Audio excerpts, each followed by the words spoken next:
আপু আপনারা এখানে কেন এসেছেন? আমরা এসেছি আজকে কেমন পয়লা বৈশাখ দেখতে। আমাদের খুবই ভালো লাগছে, অনেক মানুষ আছে, আমরা অনেক সেজে গুজে এসেছি।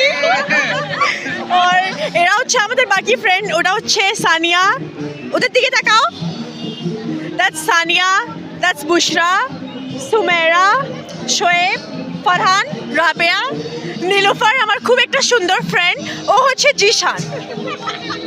আপনারা কোথা থেকে এসেছেন? আমরা হচ্ছে অনেক ভিন্ন ভিন্ন জায়গা থেকে, কিন্তু সবাই ইন্ডিয়ান না? হ্যাঁ, আমরা কিন্তু সবাই ইন্ডিয়ান। ইন্ডিয়ান হয়ে বাঙালি যে সংস্কৃতি বাংলাদেশে এসে দেখতে কেমন লাগছে? আমাদের অনেক ভালো লাগছে, একটু ট্রাফিকের প্রবলেম যদি বাদ দেই, রেস্ট আমাদের খুবই ভালো লাগে। খাবারগুলোও ভালো লাগছে, মানুষ, হ্যাঁ মানুষগুলো অনেক ভালো। আমাদের যে বাঙালি ফ্রেন্ডরা আছে তারা তারা অনেক ভালো, আমরা অনেক ভালোবাসি তাদেরকে। আর ইনশাল্লাহ এক বছর ওরাটি আসি আমরা মোটামুটি, আর ইনশাল্লাহ আমরা অনেক ভালো আছি। সবাই 1 মিনিট করে বাংলা বলবো। হ্যাঁ, এতে কিছু আচ্ছা